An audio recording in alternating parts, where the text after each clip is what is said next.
Kami po nagpapasalamat at sa ganitong pagkakataon, nabibigyang halaga yung amin pong kinabubuhay. Subalit ngayon po, sadyang malungkot po yung inaabot namin. Konti na lang po yung kinikita, nalulugi po. Ito po, magandang araw mga kabayan. Ito po ang News That Matters. Ito po, panoorin po natin itong video na to tungkol dito sa mga ating mga mahal na kabayan dito na sa Pilipinas na isa mga magsasaka na sila po ay sinasabi nila yung kanilang mga saloobin dito sa gobyerno ni BBM. Kasi nga po, ang mura-mura ng bigas Karain mo naman ang mahal ng magamit ngayon, yung mga abono, ganyan, mga krudo, tumataas. Samantalang, yung mga pag nag-harvest ng ating mga farmers is napakababa ang bentahan. Kaya luging-lugi, parang walang-wala, parang tabla-tabla lang. Ito po yung mga panawagan nila. Sana matulungan naman po ito ni BBM dahil nga ito, sabi niya, mas malapit ang loob niya sa mga magsasaka dahil hinawakan pa nga yan ang Department of Agriculture dati. Ito, pakinggan natin to yung kabayan natin, si Mr. Danilo Bolos. Ito na, pasok na po. Kaya sa ganitong pagkakataon kahit ganito po yung aming nararamdaman, nakita ko naman po yung inyong pagpupunyag upang iangat ang aming buhay. Sana po, sa mga susunod at darating na panahon at ang aming pagsasaka, mayangat naman po ng konti.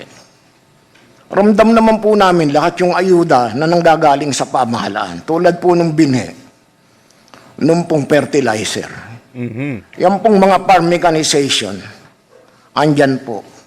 Subalit nagtataka po kami, bilyon-bilyon ng ginagastos ng pamahalaan. Subalit, tuwing aani po kami, hindi naman po namin maramdaman yung mga ipinamamahagi ng pamahalaan. Bagamat nariyan po lahat, nakikita naman po namin, tuwing aani na lang po kami, ang presyo ng palay, andun po talaga yung pagdurusa namin. Kaya po yung konting naiipon namin, nawawala pa po dahil nadudukot po namin, imbis na madagdagan siya, nadudukot po talaga. Paano po yung pag-aaral ng aming mga anak? Bagamat kumakain po kami ng 3 beses sa isang araw, hindi naman po sapat yung aming kinikita. Sana po, sa pamamagitan ng hearing po na ito, mawakasan po sana ang aming paghihirap. Tulad na lang po yung mga kalsada sa aming bukirin, hindi po madaan ng kalabaw man nababalaho pa. Samantalang ginugugol pala natin bilyon-bilyon sa mga infrastruktura na wawala naman. Kami po talagang gusto nang tumigil sa aming pagsasaka. Subalit ito na po yung buhay namin. Pag tumigil po kami, paano po? Wala naman kaming pupuntahang iba, kundi itong magbungkal lang ng lupa. Wala po talaga kaming kaalam, kundi itong pagtatanim ng palay o paggawa ng ating mga pagkain. Maraming salamat po, Tatay Danilo Bolos. Sana naman BBM, bossing, maawa ka dito sa ating mga magsasaka, lalong-lalo na dito kay Tatay Danilo. Sana po sa ganitong pagkakataon, tulad po yung RA 11203 po na yan po ang sadyang nagpahirap sa amin. Mulat sa pool po yan, talagang dinamdam po namin yan. Halos marami na pong mga kasamahan naming mga anak hindi na po nakapag-aral. Siya na po ang tumutulong sa magulang upang magsaka. Subalit, andun pa rin ang paghihirap. Kaya umaalis din po yung bata na amin pong sanang katuwang sa pagsasaka. Wala na rin po, umaalis na rin. Dahil nga sa sobrang hirap namin, sobrang hirap ng mga magulang. Kaya sana po, tulad nabanggit po kanina ni Speaker, na magbibigay na naman po ng ayuda na halagang 7,000. Nangyayari po para kaming pulubi. Tama. Yung ayuda, hindi naman po talagang sapat Di naman ayuda yan. para kami umahon. Ang mahalaga po sa amin talaga ay yung presyo lang ng palay, yung amin pong produkto. Mabigyan lang po sana ng halaga. Yung hirap namin, isipin lang po natin yung 8 hanggang 10 piso kada kilo. BBM, alam mo po yung ayudang ibinibigay nyo sa mga kababayan nating magsasaka na 7,000. Wala po yan. Mga gastos nila, lahat na pinambibili sa mga krudo o lahat-lahat yung mga karagdagang mga abono. Ang mahal ng abono ngayon. Yung 7,000 na lang yan, kulang pa yan.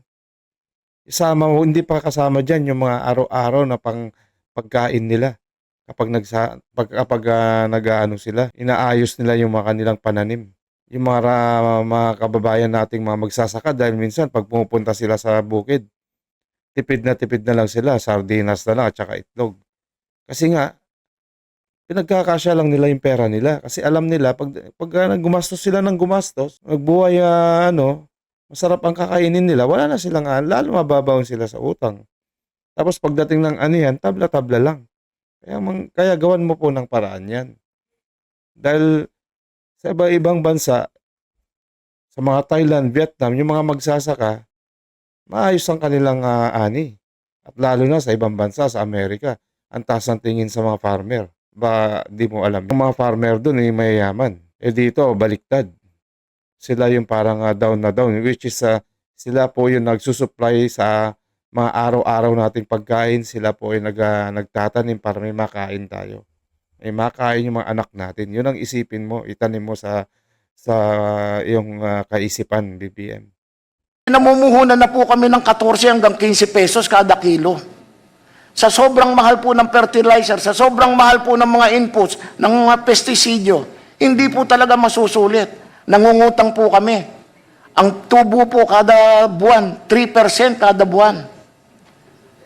Hindi naman po namin pwedeng asahan itong mga lending conduits na ating mga pamahalaan. Napakahirap pong umutang dito.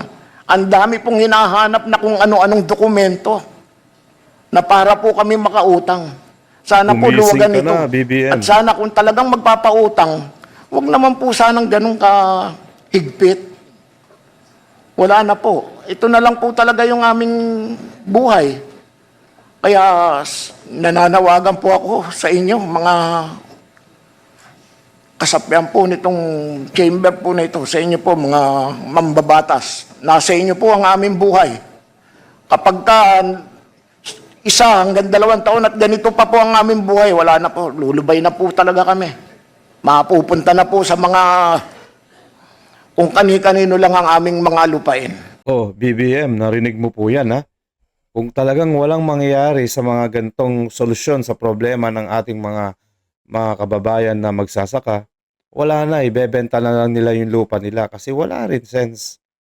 At least kung ibenta nila yung lupa nila, masakit man sa damdamin nila, makaluluwag sila sa buhay nila. Yan po ang isipin mo. Ba't di mo ba magawa ng paraan tong presyo ng bigas, BBM? Ba't 10 piso na lang? Samantalang dati, nag-export tayo dati. Ba't ngayon tayo na ang ina-exportan nila? Tayo yung kinukulang ng bigas, tas ang mahal-mahal pa. Kasi yung imported, wala no choice din yung ating mga kababayan bibili. Kasi nga, syempre imported, ewan ko ba't binibili nila yan. Pero mas prefer ko pa rin yung galing dito sa atin, local. Mas masarap yung sariling atin. Sana po, pakiusap lang po sa inyo, Mr. Speaker, sana po, sa batas tayo na para naman umunlad ang buhay namin. Yung pong sinasabi nilang floor price, sana po, matupad na po ito. Yun lang po, maraming salamat po sa inyo, mga mambabatas. Maraming salamat po. Mr. Chair, may I? Yes, please, Honorable Speaker. Hodji. Unang-una po ay humingi kami ng paumanin. Sa kagustuhan lamang po ng ating gobyerno na matugunan ang mga pangangailangan ng ating mga farmers. Pero hindi po nangangahulugan na mababa po ang aming pagtingin sa inyo. Mataas po ang respeto namin sa inyo. Kung wala po yung masisipag natin farmers, hindi mabubuhay ang ating bansang Pilipinas. Kayo po yung nagsasakripisyo. Ano man po ang inyong pong sama ng inyong dinadala na bigat ng inyong kalooban, nandyan pa rin po kayo nagtsatsaga at nagsasakripisyo para po sa ating kababayan. Kaya sa amin pong lalawigan, tinuturing po namin kayo bilang mga magulang namin dahil kayo po yung nagpapakain sa amin. Oy, salamat po, House Speaker. Kahit papaano, patunayan nyo po, nakarapat dapat po kayo. Isipin yung mga sila BBM, ganyan, na nagluklok sa'yo dyan. Ang isipin mo, gawin mo na lang yung trabaho mo para makatulong, kung paano makatulong sa kapwa nating mga Pilipino. Isipin mo na lang yung sarili mong kapakanan. Huwag mo nang isipin yung ibang kapakanan ng tao, mga politikong mga nasa likod na yan, yung mga walang iniintindi kundi magnakaw ng pera ng bayan. Hindi na lang naawa dito sa ating mga kababayan. Gawin mo na lang po yung trabaho mo, Mr. House Speaker. Tumulong na lang po at nang sa ganun mabigyan naman sila ng tamang respeto itong ating mga magsasaka, which is deserve naman nila. Trabaho na lang po, walang personalan, basta tumulong na lang po tayo para naman maisaayos na yung mga problema na ating mahal na magsasaka, which is nakakapanlambot po sa puso. Kaya mabuhay po kayo. At hayaan nyo po, gagawin po namin ang lahat para matiyak na ang kapakanan ng bawat farmers dito po sa ating bansa ay talagang maproteksyonan natin, hindi lamang po sa larangan ng mga programa na inahatid ng ating Department of Agriculture, kundi lalong-lalo na mapataas natin at maging maganda at maging maginhawa ang buhay ng bawat ng magsasaka. Yun lamang po, Mr. Chair. Maraming salamat. Maraming salamat po, Mr. Speaker, Sir Danilo. Makakaasa po kayo, tulad po ng nabanggit po ni Speaker Boji. Kami po ay sa kasalukuyan ay kaisa ng Department of Agriculture na inaayos po natin yung RA 11203 na ang hangarin po talaga namin dito ay matulungan po kayo, maging masaya po kayo na nagtatanim. At bukod po doon, gusto po namin ay kumikita po kayo. At gusto po namin ay ang pinakaunang konsiderasyon po natin dito ay atin po maprotektahan ang lahat po ng rice farmers para may laban po tayo. So makakasa po kayo, Sir Danilo. Pagpatuloy nyo po, basta ganyan po, para sa mga kababayan nating magsasaka, masayang magandang balita po yan. In despite of the mga nangyayaring mga negative dito sa ating bansa. Magandang balita po yan. Pagpatuloy nyo lang po at monitor po naman ng mga magsasaka yan kung totoo po yung mga sinasabi ninyo. Po namin, ito'y priority po ni Speaker Boji ng ating mahal na Pangulong Bongbong Marcos Jr. na uunahin po natin ito. House Bill number 1 po ay ang pag-amenda po sa Rice Tarification Law. Maraming salamat po, Sir Danny. Mr. Chair. Yes, the Honorable Tina Pancho. Opo. Briefly, ma'am, we opo, will opo. open the floor for questioning. Yes, opo. Itatanong ko lang po kay Mr. Danilo Bolos. Kasi meron po tayo ngayong Executive Order number 93. Ito po ba ay nakatulong po sa inyo? Kasi mula pa po ito nung September 1 at October 6 na po ngayon, halos isang buwan na po. Meron po bang naitulong ito pong Executive Order natin to sa ating po mga magsasaka? Salamat po. Madam Chair, hindi ko po alam kasi yung executive order na yun kung ano po yun nilalaman. Ano po ito? Suspension po ng importation po. Sa ngayon po, hindi po namin naramdaman pa. Dahil siguro po, dala nga po ng mga kalamidad, yung pag-ulan-ulan. So, nahihila po talaga, pagka-ramdam naman po namin bilang magsasaka, sa panahon po ng mga kalamidad na ganito, nahihila po talaga pababa ang presyo ng palay. Dahil po yung mga storm damage po. Ganun po. Pero yung pong pagtaas, hindi po namin ganong naramdaman. Nung nag-araw-araw po ng konti, mga 2-3 araw, mula po sa 10 piso kada kilo, naging 11-12 po siya. Dala po talaga ng panahon, pagka ganito pong panahon ng tag-ulan. Sa ganun po nahihila presyo. Maraming salamat po mga kababayan. Ayan po, narinig po ninyo yung madamdaming salaysay ni Tatay Danilo, yung ating magsasaka dito sa ating bansang Pilipinas. Nakakapintig ng puso Sana ho matugunan ng mga government officials yan at matulungan at tulungan po nila. Para naman po makabawi-bawi sila konti dito sa mga ginawa nilang mga pambabastos at pandaraya sa atin. Maraming salamat po mga kababayan. Kita-kits po ulit tayo sa susunod na video. Bago po ang lahat niyan, huwag niyong kalimutan i-share, like at subscribe ang itong mga videos na to para naman mapanood ng ating mga kababayan dito at sa iba't ibang bansa yung mga nangyayaring kaganapan dito sa Pilipinas.